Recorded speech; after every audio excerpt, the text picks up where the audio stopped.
देखिए मात्र 2 दिन रह गया आपका एग्जाम का, इसलिए अगर अभी तक आप लोगों ने रिवीजन स्टार्ट नहीं किया दोस्तों रिवीजन कीजिए। आप लोगों को अभी नई चीज बिल्कुल भी पढ़ने की जरूरत नहीं है, जितना आप लोग पढ़े उतना आप लोगों के लिए इनफ है, क्योंकि इस बार आप लोगों के पास ऑप्शन बहुत ज्यादा है, इसलिए जितना पढ़े हैं उतना ही आप लोगों के लिए काफी है।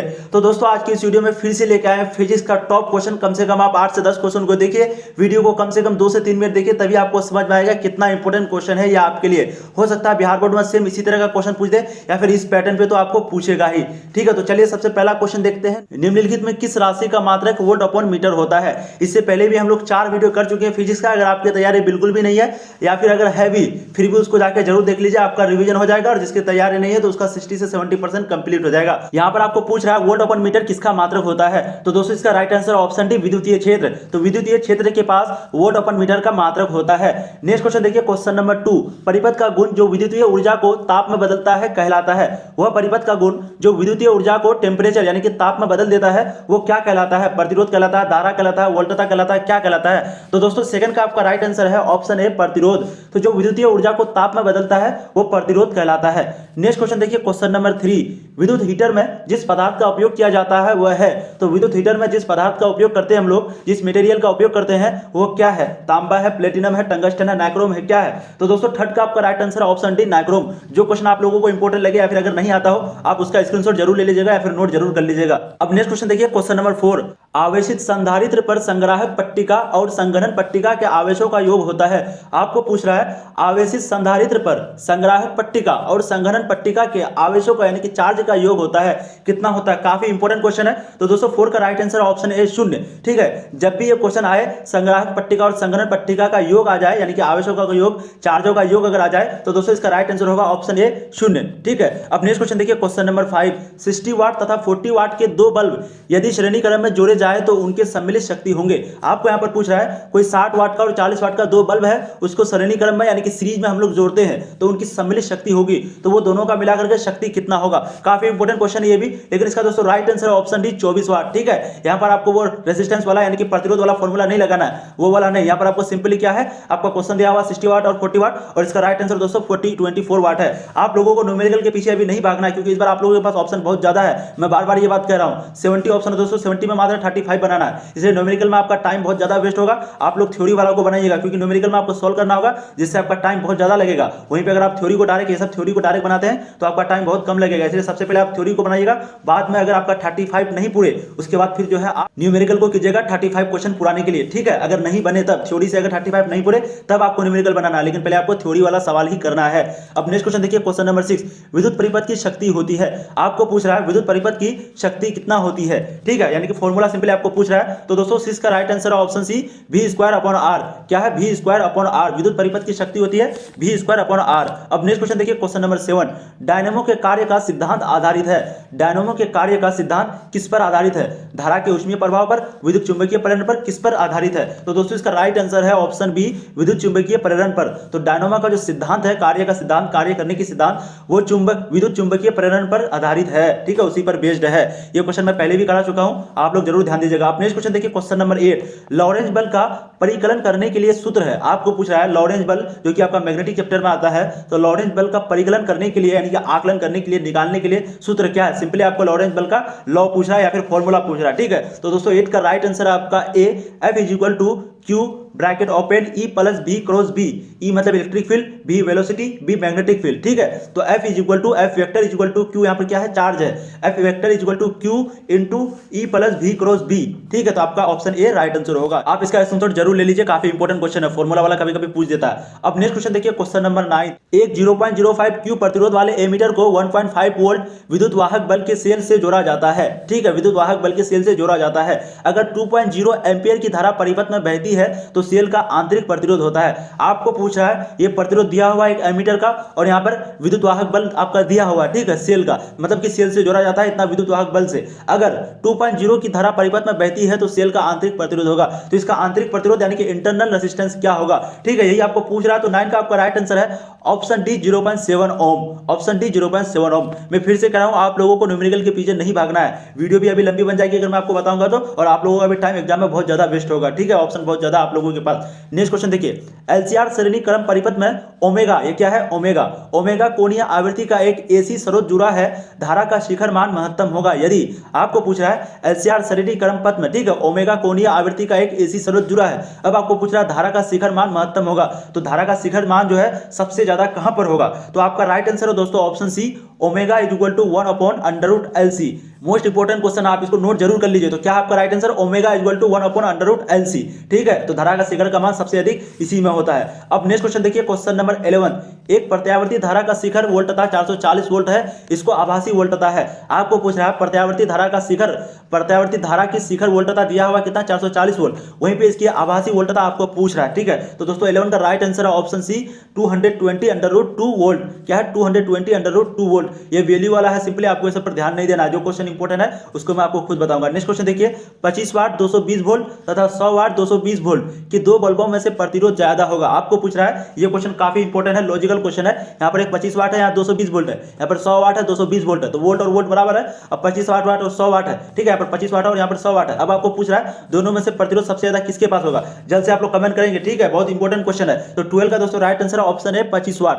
25 वाट के पास, यानी कि वाट जितना कम होगा प्रतिरोध उतना ज्यादा होगा, ये आप लोग ध्यान रखिए। वाट आपका जितना कम होगा बल्ब में, अगर कंपैरिजन करने के लिए दे दे तो प्रतिरोध उतना ज्यादा होगा, और वाट जितना ज्यादा होगा प्रतिरोध उतना कम होगा। अब नेक्स्ट क्वेश्चन देखिए, क्वेश्चन नंबर 13, प्रत्यावर्ती धारा निम्न में से कौन सा प्रभाव प्रदर्शित करती है।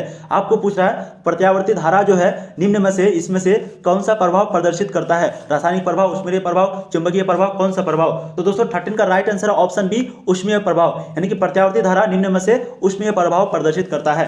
नेक्स्ट क्वेश्चन देखिए, एलआर परिपथ की प्रतिबाधा होती है, यह मैं पहले भी करा चुका हूं, काफी इंपोर्टेंट क्वेश्चन है। एलआर परिपथ की प्रतिबाधा होती है, सिंपली आपको एलआर फॉर्मूला, यानी कि एलआर परिपथ का फॉर्मूला आपको पूछ रहा है। तो दोस्तों 14 का राइट आंसर है option D, √R² plus omega L², √R² plus omega L²।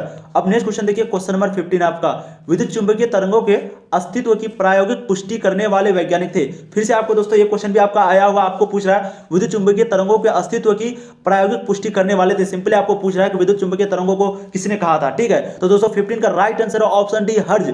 किसने कहा था, हर्ज ने कहा था विद्युत चुंबकीय तरंगों के अस्तित्व की प्रायोगिक पुष्टि के बारे में, तो वही वैज्ञानिक थे, हर्ज वैज्ञानिक का नाम था। दोस्तों आप लोग पूछते हैं कभी कभी कि इतना इजी क्वेश्चन बिहार में पूछेगा, देखिए आपका इस बार इजी ही पूछने वाला, 2021 में खास करके 20 में तो पूछा ही, 19 में पूछा भी, और 2021 में भी आपका इजी ही पूछेगा, क्योंकि दोस्तों बहुत कोई पढ़ नहीं पाया, सिलेबस भी नहीं घटा, टाइम भी नहीं भरा है, तो इजी तो पूछेगा ही। लेकिन पता नहीं बिहार बोर्ड का कोई गारंटी नहीं है, बिहार बोर्ड पागल बोर्ड है, कुछ भी हो सकता है यहाँ पर, लेकिन फिलहाल तो जहां तक लग रहा है कि इजी ही पूछेगा, ठीक है। अब कैथोड किरणें होती है, आपको पूछ रहा है कैथोड किरणें होती है, इलेक्ट्रॉन होती है, न्यूट्रॉन होती है, प्रोटॉन होती है, तो कैथोड किरणें में क्या होती है, ठीक है। तो 16 का दोस्तों राइट आंसर आपका ए, कैथोड किरणों में इलेक्ट्रॉन होता है। क्या होता है, कैथोड किरण में इलेक्ट्रॉन होता है, ठीक है।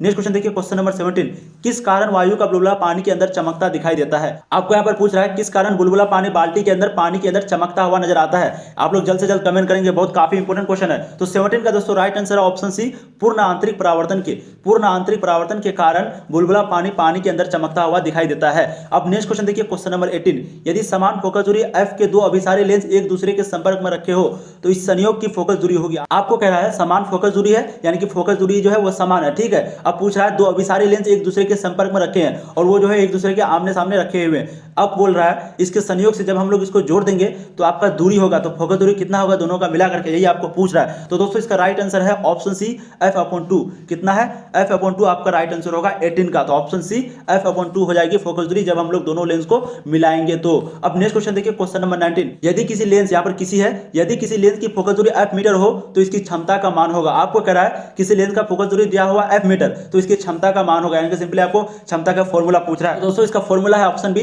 1/f dioptre. क्या है, 1/f डायोप्टर या फिर 1/f डायोप्टर राइट आंसर होगा। तो लेंस यानी कि किसका क्षमता का, किसका क्षमता, लेंस की क्षमता जिसका फोकस दूरी f यहाँ पर दिया हुआ है। अब नेक्स्ट क्वेश्चन देखिए, क्वेश्चन नंबर 20, कांच के एक अवतल लेंस को जब जल में डुबाया जाता है तब यह हो जाता है, तो क्या हो जाता है, कम अभिसारी हो जाता है, अधिक अभिसारी हो जाता है, क्या हो जाता है जब हम लोग कांच के, यानी कि कोई ग्लास के अवतल लेंस को जब जल में डुबाते हैं तो उस समय क्या हो जाता है। तो दोस्तों 20 का राइट आंसर है ऑप्शन सी, कम अपसारी यानी कि डाइवर्जेंट हो जाता है। क्या हो जाता है? डाइवर्जेंट हो जाता है। तो जब हम लोग कांच के अवतल लेंस को जल में डुबाते हैं तो उस समय कम अपसारी हो जाता है। अब नेक्स्ट क्वेश्चन देखिए, क्वेश्चन नंबर 21, जब सूक्ष्मदर्शी की नली की लंबाई बढ़ाई जाती है तब उसकी आवर्धन क्षमता है। आपको पूछ रहा है जब हम लोग सूक्ष्मदर्शी की नली की लंबाई बढ़ाते हैं, ठीक है, तब उसकी आवर्धन क्षमता क्या होता है? बढ़ता है, घटता है, शून्य हो जाता है, क्या होता है? तो दोस्तों इसका राइट आंसर ऑप्शन ए बढ़ती है। तो उसकी आवर्धन क्षमता बढ़ती है। तो जब हम लोग सूक्ष्मदर्शी की नली की लंबाई बढ़ाते हैं तो उस समय आवर्धन क्षमता क्या होती है? बढ़ती है। अब नेक्स्ट क्वेश्चन देखिए, क्वेश्चन नंबर 22, खगोलीय दूरदर्शी में अंतिम प्रतिबिंब होता है।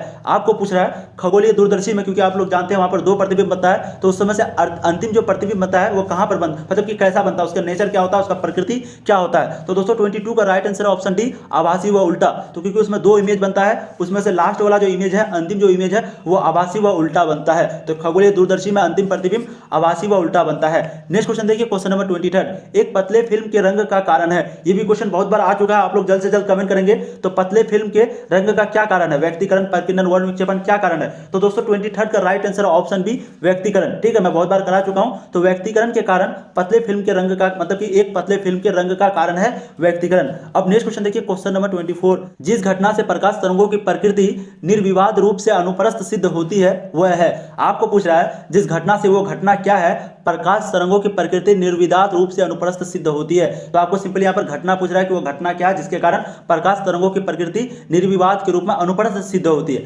अनुप्रस्थ सिद्ध होती है। तो दोस्तों 24 का राइट आंसर ऑप्शन सी, ध्रुवन। ध्रुवन के कारण ही जो है प्रकाश तरंगों की प्रकृति निर्विवाद रूप से अनुप्रस्थ सिद्ध होती है। अब नेक्स्ट क्वेश्चन देखिए, क्वेश्चन नंबर 25, विद्युत चुंबकीय स्पेक्ट्रम के किस भाग में हाइड्रोजन की लाइमन श्रेणी पाई जाती है? यह भी क्वेश्चन काफी इजी है और काफी इंपॉर्टेंट है। आपको पूछ रहा है विद्युत चुंबकीय स्पेक्ट्रम में किस भाग में हाइड्रोजन की लाइमन सीरीज पाई जाती है? तो आप लोग बताइए किस भाग में पाई जाती है? तो दोस्तों 25 का राइट आंसर है ऑप्शन डी, पराबैंगनी भाग में। ठीक है, तो पराबैंगनी भाग में, यानी कि विद्युत चुंबकीय स्पेक्ट्रम के पराबैंगनी भाग में हाइड्रोजन की लाइमन श्रेणी पाई जाती है। पराबैंगनी भाग में हाइड्रोजन की लाइमन श्रेणी पाई जाती है। नेक्स्ट क्वेश्चन देखिए, क्वेश्चन नंबर 26, यूरेनियम नाभिक के घनत्व के परिमाण की कोटि होती है। आपको पूछ रहा है यूरेनियम का जो नाभिक होता है उसमें घनत्व कितना होता है, सिंपल यही आपको पूछ रहा है। तो दोस्तों इसका राइट आंसर है बी, 10⁻17 किग्रा पर मीटर क्यूब। क्या है? 10⁻17 किग्रा बटा मीटर क्यूब। तो राइट आंसर आपका ऑप्शन बी होगा। यूरेनियम नाभिक के घनत्व के परिमाण होता है 10⁻17 किग्रा पर मीटर क्यूब। अब नेक्स्ट क्वेश्चन देखिए, क्वेश्चन नंबर 27, हाइड्रोजन बम आधारित है। आपको यहां पर पूछ रहा है हाइड्रोजन बम आधारित किस पर है? केवल नाभिकीय विखंडन पर, केवल नाभिकीय संलयन पर, किस पर है? तो दोस्तों 27 का राइट आंसर है ऑप्शन बी, केवल नाभिकीय संलयन पर। तो हाइड्रोजन बेस जो है, यानी कि हाइड्रोजन बम जो है वो किस पर आधारित है, किस पर बेस्ड है? केवल नाभिकीय संलयन पर, केवल नाभिकीय संलयन पर। नेक्स्ट क्वेश्चन देखिए, क्वेश्चन नंबर 28, सूर्य अपनी विकिरण ऊर्जा कहां से प्राप्त करता है? आपको यहां पर पूछ रहा है सूर्य अपनी विकिरण ऊर्जा प्राप्त करता है, यानी कि निम्न में से कहां से? नाभिकीय विखंडन से, नाभिकीय विघटन से, कहां से? तो दोस्तों 28 का राइट आंसर है ऑप्शन डी, नाभिकीय संलयन से। तो सूर्य अपनी विकिरण ऊर्जा नाभिकीय संलयन से प्राप्त करता है। यह क्वेश्चन भी आप लोगों के लिए काफी इंपॉर्टेंट है। नेक्स्ट क्वेश्चन देखिए, क्वेश्चन नंबर 29, नाभिकों के मिलने से नए नाभिक के बनने और ऊर्जा के मुक्त होने की घटना को कहते हैं। यानी कि जब नाभिकों के मिलने से नए नाभिक बनता है, यानी कि दो नाभिक मिला उस समय नए नाभिक बना, ठीक है, तो और ऊर्जा के मुक्त, यानी कि ऊर्जा हुआ, ऊर्जा मुक्त हुआ, ऊर्जा, क्योंकि कोई भी अगर एटम रिएक्ट करता है तो उस समय ऊर्जा निकलती है, आप लोगों को मालूम होगा। तो उस घटना को क्या कहते हैं? उस घटना को सिंपली आपको पूछ रहा है क्या कहते हैं? तो दोस्तों इसका राइट आंसर है ऑप्शन ए, नाभिकीय संलयन। उस घटना को हम लोग कहते हैं नाभिकीय संलयन। यानी कि नाभिकों को जब मिलता है, नाभिक जब मिलता है तो नया नाभिक जो बनता है और ऊर्जा जो मुक्त होता है, इसी घटना को, इसी इंसिडेंट को कहते हैं हम लोग नाभिकीय संलयन। नेक्स्ट क्वेश्चन देखिए, क्वेश्चन नंबर 30, परम शून्य पर ताप पर अर्धचालक व्यवहार करता है। आपको पूछ रहा है परम शून्य पर ताप पर अर्धचालक व्यवहार करता है, किस तरह करता है? पूर्ण चालक की तरह, पूर्ण अचालक की तरह, किस तरह करता है आपका अर्धचालक व्यवहार परम शून्य पर? तो दोस्तों 30 का राइट आंसर है ऑप्शन बी, पूर्ण अचालक की तरह। किस तरह? पूर्ण अचालक की तरह परम शून्य पर आपका ताप अर्धचालक व्यवहार करता है। यानी कि परम शून्य ताप पर अर्धचालक किस तरह व्यवहार करता है? पूर्ण अचालक की तरह। अब नेक्स्ट क्वेश्चन देखिए, क्वेश्चन नंबर 31, एक पदार्थ की चालकता ताप बढ़ाने पर बढ़ती है, वह पदार्थ है। आपको कह रहा है एक पदार्थ की चालकता, यानी कि जब वो चलती है तो उसकी ताप बढ़ाने पर, जब हम लोग टेम्परेचर बढ़ाते हैं तो और तेजी से चलती है, ठीक है। अब वो कौन सा पदार्थ है, यही आपको सिंपली पूछ रहा है। तो दोस्तों 31 का राइट आंसर ऑप्शन डी, अर्धचालक। क्या है? अर्धचालक। तो एक पदार्थ की चालकता ताप बढ़ाने पर बढ़ती है, वह पदार्थ है अर्धचालक। अब नेक्स्ट क्वेश्चन देखिए, क्वेश्चन नंबर 32, अर्धचालक में विद्युत चालकता का कारण है। आपको यहां पर पूछ रहा है अर्धचालक में जो विद्युत प्रवाह होता है किसके कारण होता है? इलेक्ट्रॉन के कारण होता है, इलेक्ट्रॉन तथा विभव के कारण होता है, या फिर प्रोटॉन के कारण होता है, किसके कारण होता है? तो दोस्तों 32 का राइट आंसर ऑप्शन सी,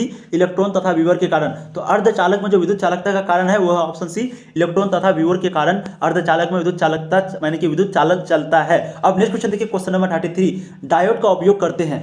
डायोड का उपयोग हम लोग क्यों करते हैं? प्रवर्धक की भांति के लिए, 2 लीटर की भांति के लिए, किस लिए करते हैं? तो दोस्तों 33 का राइट आंसर ऑप्शन सी, दिष्टकारी की भांति के लिए। तो डायोड का उपयोग हम लोग करते हैं दिष्टकारी की भांति के लिए। नेक्स्ट क्वेश्चन देखिए, क्वेश्चन नंबर 34।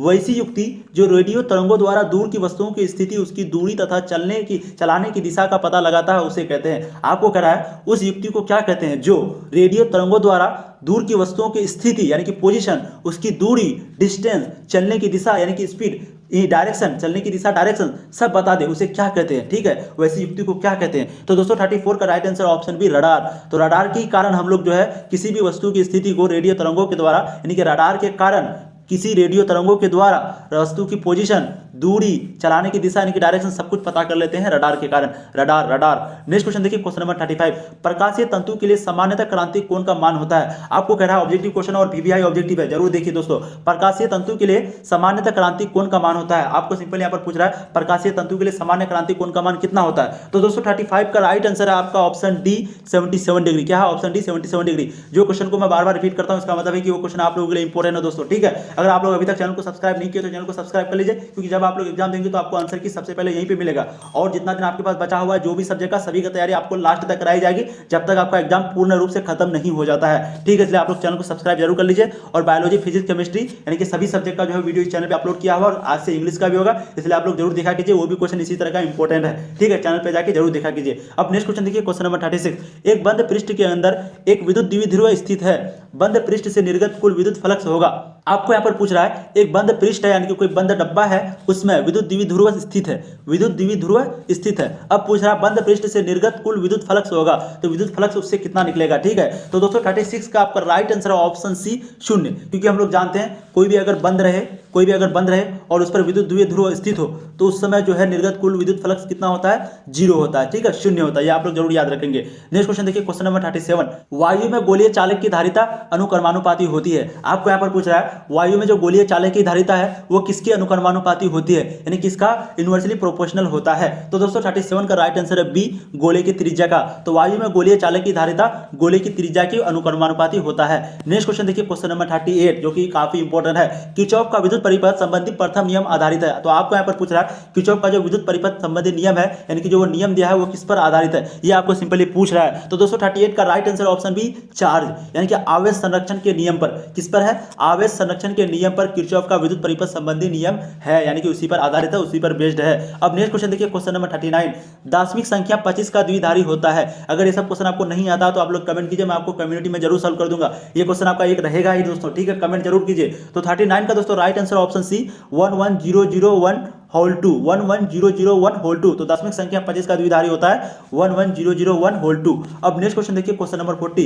किसी छोटे चुंबक के मध्य बिंदु से समान दूरी पर अक्षीय तथा निरक्षीय स्थिति में चुंबकीय क्षेत्रों का अनुपात होता है। आपको पूछ रहा है किसी छोटे चुंबक के मध्य बिंदु से समान दूरी पर अक्षीय तथा निरक्षीय स्थिति में चुंबकीय क्षेत्रों का अनुपात होता है। आपको यहाँ पर सिंपली पूछ रहा है नॉर्थ पोल और साउथ पोल के बीच का दूरी यानी कि दूरी का अनुपात पूछ रहा है, कौन? छोटे से चुंबक के मध्य बिंदु से। ठीक है, ये आपको पूछ रहा है। काफी इंपॉर्टेंट क्वेश्चन है ये भी, लेकिन आप लोगों को बनाने की जरूरत नहीं है क्योंकि न्यूमेरिकल है। 40 का राइट आंसर होगा तो ऑप्शन बी, 2:1। क्या है? 2:1 आपका राइट आंसर है। मैं बार बार कर रहा हूं, आप लोगों को न्यूमेरिकल के पीछे इस बार नहीं भागना है। ठीक है, नेक्स्ट क्वेश्चन देखिए, क्वेश्चन नंबर 41। यदि किसी ऊंचाई ट्रांसफर के प्राथमिक एवं द्वितीयक कुंडली में क्रमशः N1 तथा N2 लपेटे हैं, तो मैं पहले भी बता चुका हूं, जैसे मान लेते हैं यहाँ पर कुछ है यानी कि कोई डंडा है, इस पर पहले हम लोग N1 लपेटे यानी कि N1 लपेटे, उसके बाद N2 लपेटे। अब यहाँ पर बताइए कौन ज्यादा बड़ा है, N2 है कि N1 है, ये आपको सिंपली पूछ रहा है। तो दोस्तों 41 का right answer option B, N2 is greater than N1, क्योंकि N2 हमेशा ऊपर में लगता है और N1 पहले लगता है, यानी कि N1 होता है प्राथमिक, ठीक है, और वहीं पे N2 होता है द्वितीयक। तो पहले N1 लपेटा, कोई भी डंडा पर पहले N1 को लपेटे, उसके बाद फिर दोस्तों N2 को लपेटे, तो यहाँ पर आपका N2 ग्रेटर देन होगा N1 से। ठीक है, अब नेक्स्ट क्वेश्चन देखिए, क्वेश्चन नंबर 42। बहुमूल्य नगों की पहचान में कौन सहायक होता है? आपको यहाँ पर पूछ रहा है बहुमूल्य नगों की पहचान में कौन सहायक होता है, कौन? अवरक्त किरणें, कौन सा किरण सहायक होता है? तो दोस्तों 42 का राइट आंसर ऑप्शन है पराबैंगनी। तो पराबैंगनी किरणें जो है बहुमूल्य नगों की पहचान में सबसे अधिक सहायक होता है। तो दोस्तों उम्मीद करता हूं ये क्वेश्चन आपको काफी इंपॉर्टेंट लगा होगा। इसी तरह का मैं इंपॉर्टेंट क्वेश्चन इस चैनल पे कराता हूं, आप लोग सभी चैप्टर का जरूर देख लीजिएगा, फिजिक्स का भी, केमिस्ट्री का भी, बायोलॉजी का भी, और फिजिक्स का जो वीडियो छुड़ा हुआ उसको भी जरूर देख लीजिएगा। और चैनल को दोस्तों सब्सक्राइब जरूर कर लीजिए, क्योंकि मैं इसी तरह का आपको वीडियो लेके आते रहूंगा और आपका आंसर की जब एग्जाम होगा तो इसी चैनल पे सबसे पहले मिलेगा। ठीक है, फिर मिलते हैं दोस्तों नया वीडियो में, तब तक के लिए आप पढ़ाई करते रहिए, पढ़ते रहिए, और हाँ, चैनल को सब्सक्राइब जरूर।